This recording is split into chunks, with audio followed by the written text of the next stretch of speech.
minutos que vamos a aprovecharlo bien para ir cerrando esta charla tan interesante con Santi Peña. Santi, tuve mi experiencia yo, que es muy pequeña al lado de la que vas a tener vos, pero hay momentos que uno repiensa todo, ¿no? Se mete a la familia en esta historia también, hay momentos duros, hay calumnias, acusaciones, hay momentos hasta inclusive de temor a violencia, ¿no? Porque cualquier cosa puede pasar. ¿Cómo lo manejás vos en tu fuero íntimo? Mira, como te decía en el bloque anterior, me encomiendo mucho a Dios y trato de cuidar lo máximo posible a mi familia. Pero no te voy a mentir, he tenido momentos, principalmente con mi hijo mayor, ¿verdad? Cuando a comienzo de año hubo el atentado en San Bernardino, él se me acercó y me dijo: papá, yo necesito un padre y no un mártir, ¿verdad? Y yo hasta ese momento andaba solo, no tenía seguridad, ¿verdad? A partir de ahí reforcé la seguridad. ¿Puedes recordarme qué pasó en Samber? El asesinato de Vita Aranda. Claro, la noche del concierto. La noche del concierto. Ah, claro, ¿verdad? y la facilidad con que llegó ese Así sicario mismo, ¿verdad? ahí. Y podíamos estar cualquiera nosotros. Cualquiera podríamos haber estado, ¿verdad? Entonces, sí, en ese momento fue un punto de mucha tensión familiar, ¿verdad? Entonces, trato de ser considerado con ellos, porque no solamente en no exponerle a ellos, sino también la angustia que tienen que llevar adelante. Entonces le dije ese día a mi hijo: mira, mi hijo, no me da la conciencia, sabiendo que puedo ayudarle a mi país, puedo hacer tanto, no hacerlo. No me da la conciencia, no voy a poder vivir pensando que tuve la oportunidad, que me formé, que tuve la experiencia, que hoy tengo la intención de voto, porque en política, Mario, vos podés tener la mayor intención, podés tener los recursos económicos, sí, pero eso no quiere decir que la gente te va a votar. Exacto. O sea, el tener la confianza del voto. Y yo de alguna manera tengo sobre mis hombros 486,000 colorados que creyeron en mí hace 5 años, Mario. Entonces, hoy tengo la responsabilidad de responderle a esos 486,000 y sumar a muchos que no confiaron en mí, pero que a lo largo de estos años me han dicho: Santi, hoy te conozco más, hoy estoy más convencido, probablemente hace 5 años no era tu momento, hoy sí creo. Entonces no me da realmente la conciencia para decir que se ocupe otro. Objetivamente hablando, hay muchas encuestas. Siempre las encuestas son una foto del momento, se han equivocado también, pero tenés una tendencia positiva desde el comienzo en esta campaña. Sí, es una realidad que se viene dando, y esto nosotros lo venimos midiendo hace años. ¿Verdad? Por más de que yo no era candidato, no estábamos, pero siempre estábamos viendo candidaturas o encuestas que se hacían y siempre daban una buena intención de voto. A partir de enero, febrero, sí ya empezamos nosotros como espacio político a medir y dio realmente una intención de voto que se ha mantenido, ¿verdad? Cercana al 50% a nivel nacional, y creo que esa es una gran responsabilidad. De vuelta, creo que ese es el peso que hoy tengo sobre mis hombros, de no deshonrar la esperanza, porque al final ciertamente la encuesta es una fotografía. Vamos a ver esto el 18 de diciembre, luego el 30 de abril, pero el voto realmente es un voto de confianza que hace la gente, y yo tengo una enorme esperanza que el Paraguay puede mejorar. Muchos cuestionan el tema de lo que se llama la puerta giratoria. Sí. Muchos dicen, es ministro de Cartes que al final fueron funcionarios de sus empresas. ¿Vos trabajás o trabajabas por lo menos? Trabajaba, yo renuncié ya hace más de 2 meses. ¿Qué hiciste? ¿Asesoría? ¿Qué No, dirigiste? era director del banco. Okay. En marzo del 2018 la señora Sara Cartes me ofrece para que entre al directorio del Banco Basa. Estuve ahí por 4 años y un poco más, y renuncié en el mes de junio. En ese lugar trabajé en el trabajo, era que es un poco la experiencia que yo tengo en la formación económica, bancaria. Así que fue una experiencia muy linda, porque también me permitió ver del otro lado del mostrador, ¿verdad? Yo siempre había trabajado en el sector público, y el sistema bancario te permite poder interactuar con el empresario que está en la agricultura, la ganadería, comercio, industria, servicio, con el grande, el mediano y el pequeño. Entonces fue también una experiencia que me enriqueció mucho mi conocimiento sobre el funcionamiento de la economía desde el ámbito privado, y principalmente de los flagelos que tiene que llevar adelante el emprendedor, el trabajador independiente. Así que fue una experiencia muy gratificante. ¿Te involucraste con el trabajo del banco? No fue un puesto de fachada. Trabajaba ejecutivamente, desarrollamos toda una plataforma académica también que la denominamos Basanomics, que dábamos charlas en universidades para estudiantes. O sea, realmente fue muy gratificante también ver esa posibilidad del ámbito privado poder colaborar en materia de política pública. Algunos quieren involucrar a tu padre también con temas financieros y cuestiones. ¿Él de qué trabaja? Papá tiene 79 años, hasta hoy trabaja en una empresa que es un rubro agrícola ganadero, la empresa Carlos Casado, hace más de 20 años, ¿verdad? Pero también ha sido por mucho tiempo, desde los inicios, un promotor de la Bolsa de Valores y Servicios, ¿verdad? Que es una sociedad anónima privada que es la promotora del mercado de capitales, ¿verdad? Papá fue el primer presidente en el año 92, cuando se reabrió la Bolsa de Valores, fue presidente de la Comisión Nacional de Valores, y bueno, en ese sentido le trataron de ensuciar, pero obviamente no hay absolutamente nada. Y esto yo lo respondí en la comisión bicameral que se formó en el Congreso allá en el año 2018, la famosa comisión Messer, ¿verdad? Sí. Y donde fui a explicar el rol que tuve yo como ministro de Hacienda y el rol que cuenta el mercado de capitales privado, nacional e internacional.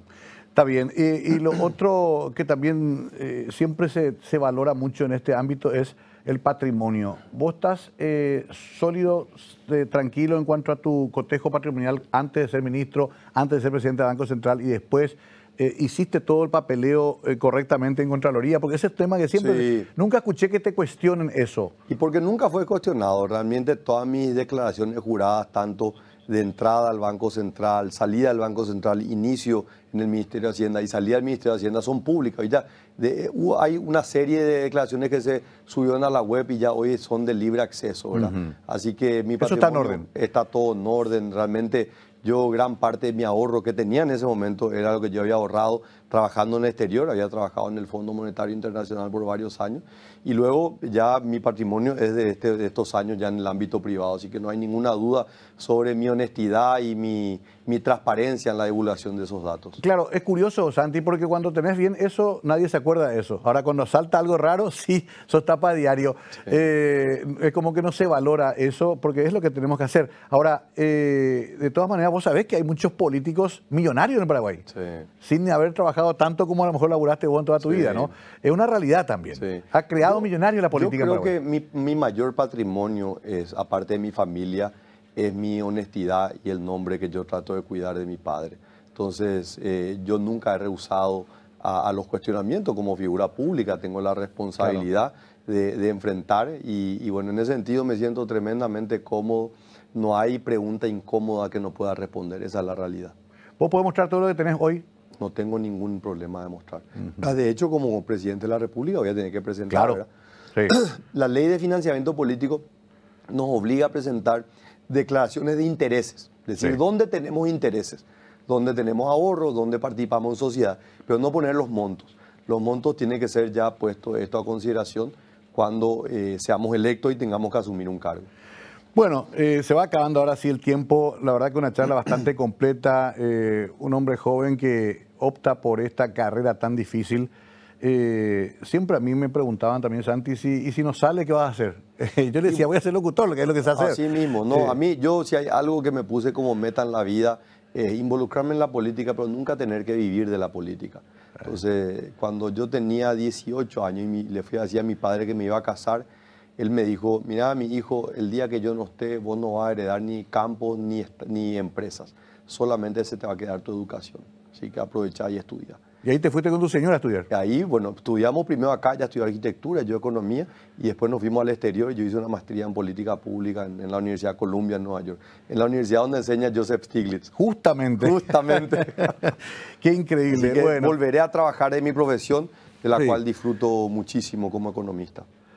Bien, ahí está Santi Peña durante una hora hablando francamente con nosotros. Cuesta denostarla a Santi porque nunca está nervioso, nunca se lo saca de sus casillas y tiene algo importante, contesta los mensajes de texto cuando se le envía, cosa que los políticos no suelen hacer, sobre todo cuando uno ya no está en el poder. Santi, reconozco que disfruté de esta charla y todos deseamos que les vaya bien a los que tratan de hacer algo por cambiar el país. Te deseamos lo mejor. Muchas gracias, Mario, muchas gracias, y tengo la firme convicción de poder llevar adelante, como te decía en un momento, yo puedo ganar con 30% de los votos en abril del próximo año, pero no puedo gobernar con 70% de los paraguayos en contra. Y ahí están los jóvenes, ahí están las mujeres, ahí están muchas de las personas que se sienten excluidas, ¿verdad? No solamente las que tienen algún tipo de discapacidad, hay mucha gente que hoy se siente excluida de la política pública. Yo tengo la firme convicción de trabajar para que todos los paraguayos se sientan orgullosos de su gobierno. Santi Peña Palacios es el que estuvo hoy con nosotros hablando, conversando en la noche. Usted seguro tendrá miles de preguntas más en casa. Ya vamos a tener tiempo de hacerlas. Por lo pronto hoy teníamos un vistazo, una semblanza de un hombre que quiere hacer algo por su país en un cargo que es el más importante de todos. Veremos cómo le va. Lo que nosotros tenemos como misión es presentarlo tal como es. Y creo que lo logramos. Nos vemos pronto aquí en Mega TV.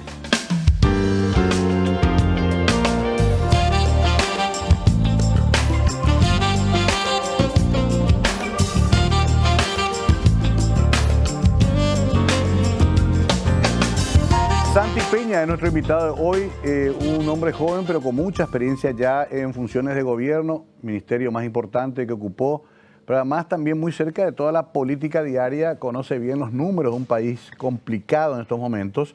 El que asuma después de la elección del año que viene va a encontrar un país difícil, Santi. Hay inflación, hay una deuda externa importante, a pesar de que todavía estamos por debajo de la región. Hay también ese número que tanto nos duele de pobres. ¿Cómo cuesta? ¿Por qué cuesta tanto bajar el número de pobreza en Paraguay? Mira, Mario, si a mí me dijeran que tengo que entrar a un quirófano a operarle a una persona, yo entrar en pánico. Si me dicen, Santi, tenés que diseñar un edificio y calcular la resistencia a los materiales, no voy a poder hacer, no voy a querer hacer. Pero si me dicen, Santi, ¿tenés miedo de administrar el país? Te digo que no. Y cuanto más conozco el país, más estoy convencido, Mario, que esto lo podemos dar vuelta. Ahora, ¿por qué el desarrollo de una nación es muchas veces esquivo, ¿verdad? Porque el país cambia cuando la sociedad en su conjunto cambia.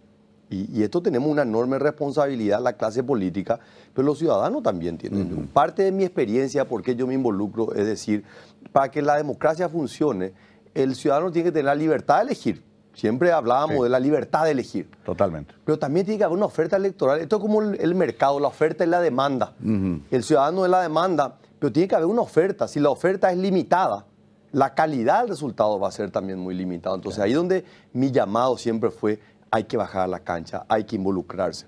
Entonces en ese sentido creo que en la medida que nosotros tengamos mejores autoridades, mejores legisladores, mejores gobernadores, es mucho más fácil el proceso de desarrollo de una nación. Entonces, en este país no hay ningún sentido que haya 2 millones de paraguayos en situación de pobreza.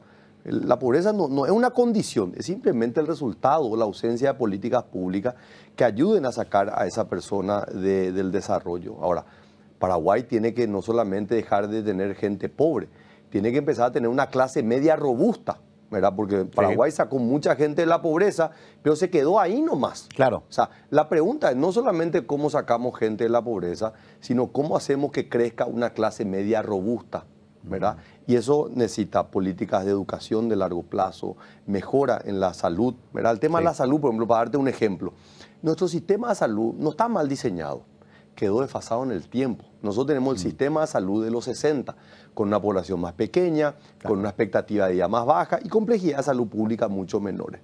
Uruguay hizo una reforma hace unos 10, 15 años, ¿verdad? Tabaré Vázquez, en su primer mandato en el 2005, dijo, yo voy a hacer la reforma de salud. Y durante 15 años y 2 gobiernos, él trabajó para lo que hoy es el sistema de salud que tiene Uruguay. Yo creo que Paraguay puede emprender esa reforma en el próximo quinquenio, ¿verdad? Pero va a llevar varios gobiernos para poder llevar adelante. Y eso va a generar cambios muy importantes. Hablábamos fuera del aire, Mario, sobre el tema de los bañados y las inundaciones. Vos sabés que cuesta más caro no hacer las obras en la costanera que tener que pagar el costo social de cada inundación. Entonces no es un problema económico. Claro. Es simplemente que se siente el gobierno nacional con el gobierno municipal. A mí el año pasado me plantearon a ver si yo no estaría dispuesto a competir en las municipales. Y yo dije que no. No porque no creía que sea importante, sino porque tenía una fuerte convicción que del gobierno nacional yo puedo ser mucho más útil para el gobierno municipal. Entonces, de llegar a la presidencia de la República, yo iba a trabajar muy de cerca con el municipio de Asunción para poder darle soluciones al tema del desagüe pluvial, desagüe cloacal, que es uno de los grandes problemas de las calles, y vos sabés eso perfectamente. Absolutamente. Y también resolver el problema de las viviendas en los bañados. De hecho, hay que reconocer que la ley de capitalidad solamente se aplicó entre los gobiernos Lugo-Carter. Después ya se volvió a eliminar lastimosamente. La capital necesita un respaldo del Estado Nacional. Ahora, ya que tocaste ese tema también, ahí no hay otra forma más que hacer el pacto económico, social y político con los pobladores. Esa Totalmente. ilusión de sacarlos de ahí. No, impensable. Hay que ubicarlos ahí mismo. Claro. Esa gente está instalada, tiene un arraigo, pero hay que darle condiciones, ¿verdad?, de vida que sean adecuadas, ¿verdad? Y se puede hacer, Mario. Yo no tengo ninguna duda que se puede generar un beneficio económico y social, ¿verdad? Porque claro, no solamente genera un beneficio económico, hay un costo económico también de la vulnerabilidad social. De hecho, Pilar por fin está haciendo también ya su defensa costera en forma, ¿verdad? Así mismo. Se ha avanzado en Hernandarias, en otros lugares, ojalá que en Asunción. Dejamos algunos pactos y se están haciendo algunas cosas como Costanera Sur y Bañado Tacumbo, Así que mismo. aceptó el refulado y van a hacer un barrio nuevo. Sí. Ojalá se pueda extender el modelo en todas partes. A veces se dice que es muy caro, pero vos decías, se gasta más en las circunstancias particulares de una inundación. Sí. En realidad, ¿cuánto necesita toda esa mancha urbana que es central para mejorar toda su infraestructura? ¿Qué dicen los organismos internacionales? Mira, si vos te pones a pensar, en el año 2003-2004 ya el Banco Interamericano había calculado la construcción de toda la costanera, el gran proyecto que había trabajado Charlo Garay, claro, de la Municipalidad del Ministerio de Obras Públicas y Comunicaciones. Y ellos calculaban que por $100 millones se podría haber resuelto y con un costo social mucho menor, porque no teníamos tanta población como la que teníamos ahora. En la costanera central, la primera que se hizo, se gastaron cerca de $100 millones. En la costanera norte, otros $140 millones. Y en la costanera sur se van a gastar otros casi $200 millones. O sea, te das cuenta que el precio se fue casi 4 veces en 20 años lo que se ve. Por no haberlo hecho. Por no haberlo hecho en su momento. Y fue una mezquindad política. Sí. Porque en ese momento Nicanor Duarte Fruto no quiso darle el beneficio político a Enrique Riera, que era el intendente de Asunción. Entonces, eso también requiere una determinación de un presidente de la República que no piense en la siguiente elección y piense en la siguiente generación de vuelta. Conocer los números, conocer la experiencia, conocer la política pública es una gran herramienta para tomar buenas decisiones, que a la larga son buenas decisiones políticas. Claro. Buenas decisiones políticas. Uno ve lo que han hecho en Argentina, por ejemplo. Entonces, ¿dónde está hoy el desafío? Hoy el desafío es mucho menor, yo creo, que en costo. Porque hoy tenés ya la defensa costera, hoy tenés la vía de acceso para ese lugar. Ahora lo que hay que pensar de manera muy creativa, cómo hacer un desarrollo comercial, industrial, para que también haya empleo, porque ¿de qué me sirve? Construir viviendas para que la gente se quede ahí, pero después tiene que irse 2 horas hasta Villa Elisa para poder conseguir trabajo. Claro. Entonces, ahí se van a habilitar, y más que nada en la costanera sur, se van a habilitar muchas hectáreas donde ahí se pueden hacer desarrollos comerciales mixtos con las viviendas y también con desarrollos industriales para poder, de alguna manera, generar ese ambiente y un ecosistema que genere trabajo, pero también viviendas de calidad. Totalmente de acuerdo y por ahí va el camino. Ojalá se pueda seguir. Está iniciado, pero falta mucho. Me quiero ir al campo. También siempre en situación límite. Ahora Itacugrí con el problema indígena, siempre también Marinacue, otra vez hubo 2 fallecidos. Ese es el otro gran problema del Paraguay. Sí. ¿Cómo resolvemos ese campo que es tan productivo, que sostiene al país económicamente, pero que sigue siendo tan injusto? Nosotros tenemos que decir las cosas con mucha claridad, Mario. Lastimosamente en el Paraguay se ha lucrado en el nombre de la pobreza. Lastimosamente. Y esto no es una cuestión cromática. Esto ha sido de todos los sectores políticos. Ha sido muy rentable poder utilizar las necesidades del pueblo y muchas veces se ha tratado de movilizar esas necesidades con fines electorales. El Estado paraguayo es el mayor terrateniente en el Paraguay. El Estado no tiene más que comprar tierra. Lo que tiene que hacer es entregar las tierras que ya tiene, ¿verdad? Tierras que ya han sido pagadas con recursos públicos, con recursos de impuestos, pero que lastimosamente no se le ha entregado todavía. Entonces tiene que haber una política clara. Cuando a mí me tocó ser ministro de Hacienda y ahí hubo una política clara por parte del gobierno, la no compra de tierras y sí la entrega de títulos para las diferentes colonias que se habían formado desde el INDER. Entonces creo que hay que avanzar en la entrega de títulos y sobre la propiedad, ahí hay que trabajar sobre el financiamiento a largo plazo, porque nosotros no podemos pretender que el productor pueda hacer agricultura como se hacía hace 100 años, o que tenga una media sombra que con el primer viento se va. No, hoy requiere una inversión de mayor nivel, de mayor largo plazo, ¿verdad? Yo trabajé en su momento con el BNF y con el crédito agrícola. El BNF, que es un banco de desarrollo, no podía dar crédito sin garantía hipotecaria. Claro. Entonces, tenía esas restricciones de una carta orgánica de 1960. Entonces, el Estado y los estados modernos tienen las herramientas, tienen la experiencia, el conocimiento, sabemos lo que funciona, sabemos lo que no funciona. Y en este Paraguay, donde convive la agricultura empresarial de alto nivel, súper competitivo, sí, no es aceptable que en el mismo departamento, en el mismo distrito, haya personas que vayan a producir como se producía a comienzos del siglo pasado. Claro. Entonces tenemos que darle las herramientas, tienen que tener la capacidad de tener su propio tractor, de tener la tecnología en materia de semillas, de asistencia técnica. Una de las áreas donde más me estoy enfocando hoy es cómo reconvertimos al Ministerio de Agricultura y Ganadería de un ministerio asistencialista, Mario, a un ministerio de producción.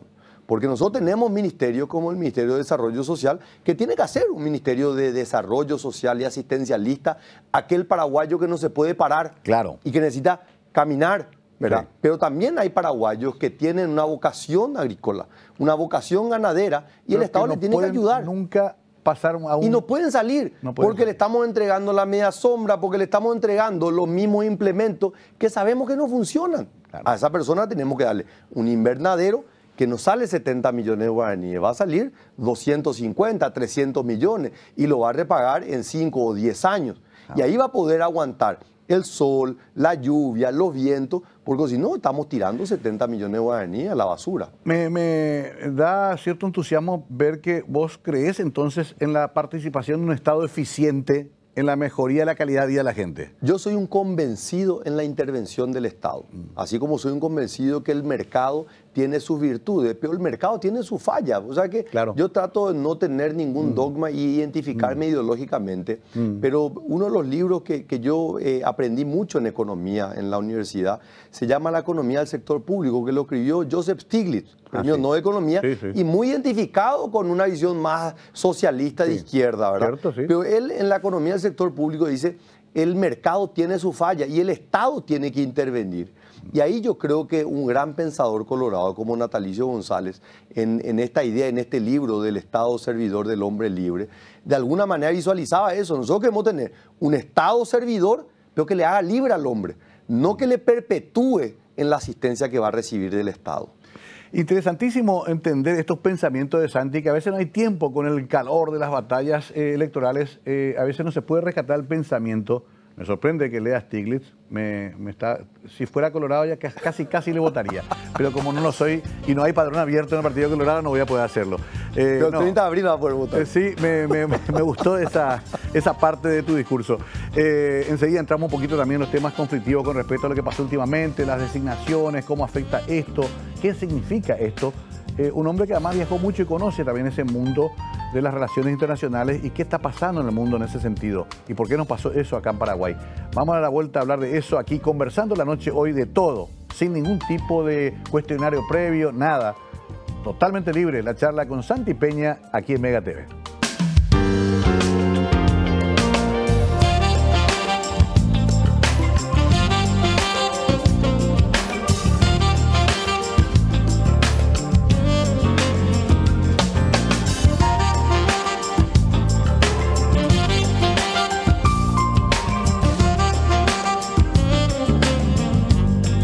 Bienvenidos a Conversando la Noche, Mega TV. Como es habitual, aquí disponemos de una hora para charlar con personas importantes de nuestra sociedad de distintos ámbitos. Tuvimos empresarios, artistas, gente de la cultura, deportistas y también políticos, por supuesto, porque nos interesa mucho lo que ellos piensan y lo que pueden comunicar también a la teleaudiencia. Hoy el invitado es muy especial porque ya fue candidato a presidente de la República, va por su segundo intento y es un candidato fuerte en la interna, siempre muy agitada, muy intensa, de la ANR. Estamos hablando de Santiago Peña Palacios. Quizá usted identifique mejor si le digo simplemente Santi Peña. Esta es su semblanza y luego comenzamos a hablar con él.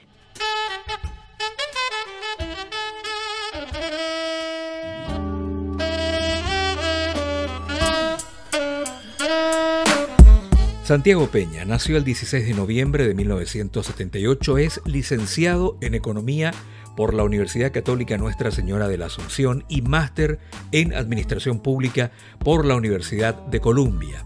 Fue también profesor en la Universidad Católica Nuestra Señora de la Asunción. Fue funcionario del Banco Central entre los años 2000 y 2009. Luego pasó al Fondo Monetario Internacional en Washington, D.C., donde prestó servicios en el Departamento Africano. Fue analista del Fondo de Desarrollo Industrial, trabajó en el Fondo Monetario Internacional y hasta su designación como ministro ejercía el cargo de miembro del directorio del Banco Central del Paraguay. También ejerció la docencia como profesor en la Universidad Católica Nuestra Señora de la Asunción, 2004 y 2005. Ha publicado trabajos de investigación en áreas de política monetaria y finanzas. Fue ministro de Hacienda, fue precandidato del Partido Colorado a la presidencia de la República del Paraguay por el Movimiento Honor Colorado para el periodo 2018-2022. Actualmente vuelve a precandidatarse para presidente de la República por el Movimiento Honor Colorado para el periodo 2023-2028.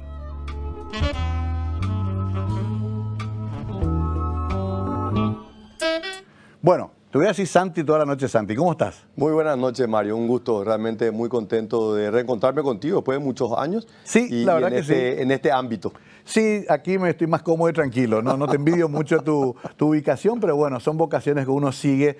Trabajamos mucho con Santi en época que era ministro de Hacienda y yo estaba en la Intendencia y en realidad recordábamos recién nomás el tema del memorial, por ejemplo, ahí de las víctimas de Coabolaños, que se pudo hacer una suerte de sinergia entre Estado y gobierno municipal, por ejemplo, ¿no? Así mismo. Los edificios de gobierno del puerto. El barrio San Francisco. El barrio San Francisco. Qué difícil fue eso, pero qué importante hacerlo. Sí. ¿Qué recuerdo te trae esa primera experiencia como ministro de Hacienda? ¿Sacás un balance positivo? Súper positivo. Y de hecho contribuyó mucho, Mario, para que yo después evolucione hacia el ámbito político electoral. Yo venía del ámbito técnico, era director del Banco Central, había formado en materia económica, política pública. Y cuando voy al Ministerio de Hacienda digo, bueno, ahora voy a poder implementar todo lo que la teoría y la práctica dice que son las mejores prácticas. Y ahí me encontré con esa realidad del realpolitik, ¿verdad? Donde uno tiene que interactuar con legisladores, gobernadores, intendentes. Muchas las veces vos llevas el planteamiento de la teoría, la práctica, la buena experiencia y la gente te dice, ¿y vos cuántos votos tenés? Claro. ¿Verdad? Esa pregunta dice, espera un poco, yo no solamente soy legalmente constituido, tengo la legitimidad que solamente el voto me puede dar. Y para mí esa fue una experiencia muy, muy importante en lo que después vino de una carrera electoral, de decir realmente todo esto es muy importante saber qué hacer, pero uno necesita la legitimidad del voto. Muy interesante esa descripción que haces porque esa procedencia tuya te da el know-how que a veces los políticos no tenemos o no teníamos. Yo ya soy que es toda la base técnica, los datos. Eso manejabas bien vos desde el principio. Sí. Es tu carrera esa. Sí. Pero tuviste que bajarla a la realidad que siempre es distinta, ¿no? Totalmente distinta. Y uno cree que puede simplemente convencer con los argumentos. Yo soy una persona, me encanta el debate, Mario. Me encanta debatir, me encanta tratar de que me expliquen lo contrario, que me rebatan mis argumentos. Pero vos te das cuenta que en la política muchas veces 2 más 2 no es 4. Claro. O sea, vos podés tener todos los argumentos, pero finalmente son los votos, es el mandato popular. Entonces, eso me llevó también a reflexionar sobre lo que ha sido en otros países, ¿verdad? Y los grandes cambios han sido los presidentes que lideraron los grandes cambios. Y eso es lo que me motivó y hoy en esta segunda etapa, en este nuevo intento de volver a intentar ser presidente de la República. Ya, cuando comenzaron los problemas del actual gobierno, mucha gente dijo, había sido que era Santi. Mucha gente. Después, claro, ahora se centró en la disputa que es más dura y que ya es más de acusaciones mutuas, pero mucha gente comenzó a pensar de que quizá tu propuesta o tu visión es la que hacía falta. Sobre todo porque vino la pandemia, hubo el descontrol con los gastos de insumos, hubo problemas con la administración de esos fondos especiales que tuvieron que liberarse de una manera muy insegura o quizás con poco control. ¿Cómo te hubieras visto vos enfrentando esa situación tan difícil que tuvo que enfrentar el actual gobierno? ¿Te parece que hubieras hecho mejor papel? Yo creo que sí, Mario. Y voy a tratar de ser muy objetivo en este sentido, ¿verdad? Yo creo que lo que ha enfrentado Mario Abdo ha sido terrible. Sequías, inundaciones, la pandemia. Pero nunca hay tiempos fáciles para un gobierno, porque las demandas ciudadanas siempre sobrepasan la capacidad de respuesta. Claro. Ahora, donde yo sí creo que hubiésemos hecho un mejor trabajo es en el orden en la administración pública. Que yo creo que parte del origen del problema, Mario, es cómo él llega al poder. Él llega con un conglomerado de apoyos individuales. Eran muchos caciques que se unieron para ganar una elección, pero no tenían realmente un objetivo común al momento de gobernar. Entonces Mario se encontró muy solo y él había loteado toda la administración pública. Entonces, en ese sentido, cuando vos tenés que reaccionar ante un problema, y es muy difícil que empujen todos en la misma dirección, porque cada uno tiene su propia hoja de ruta, cada uno tiene sus intereses, ¿verdad? Que no podemos desconocer en política, Sí. que es normal. Le pasó también a Fernando Lugo en el 2008 al 2013. Totalmente. De alguna manera fue ese conglomerado de diferentes movimientos de esfuerzo, principalmente el Partido Liberal, pero que al momento de gobernar se volvió tremendamente difícil para él. En Honor Colorado está más organizado, ¿eso te parece? Mucho más organizado. Creo Ajá. que El equipo, digamos. El equipo es mucho más cohesionado. Creo que hay un claro entendimiento sobre una política orientada a la gestión de los resultados, ¿verdad? Y yo creo que eso es lo que ha sido el distintivo del gobierno del 2013 al 2018, con sus errores, ¿verdad? Que han habido también áreas en donde tenemos que mejorar. Sí, ahí es donde entra un cuestionamiento que ya lo escuchaste y me parece que no tenés problema en responder lo que es. Sin embargo, que existe un líder, que es Horacio Cartes, de quien se cree que es una especie de jefe difícil de dialogar o por lo menos de rebatir. Sí. Porque está acostumbrado, así lo hizo en sus empresas. ¿Vos cómo te manejás con él? Mira, muy por el contrario. Horacio es una persona tremendamente abierta, quiere rodearse de gente talentosa. Yo no lo conocía cuando él asumió como presidente de la República y después de 1 año, 4 meses me ofrece para ser ministro de Hacienda. Yo tenía 35 años, Mario. No me conocía y yo le pregunté a él, ¿por qué presidente yo? Y él me dice, mira, el Paraguay necesita gente joven y preparada. Entonces, con esos 2 argumentos, yo no podía ir a sentarme simplemente a decirle sí, señor.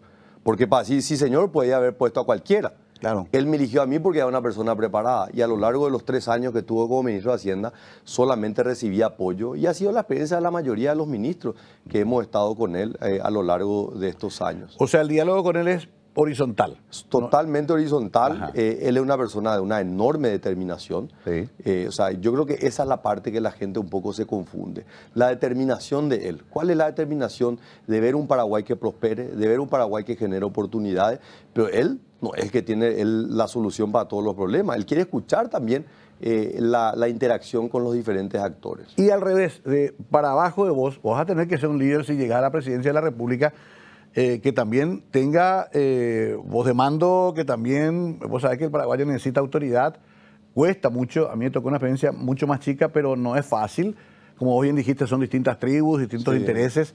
¿Te ves con el carácter para poder dominar ese monstruo que se llama Estado paraguayo? Me veo, Mario, y creo que el Ministerio de Hacienda fue una gran escuela. O sea que la Constitución Nacional le otorga al Poder Ejecutivo el rol de administrar el Estado. Sí.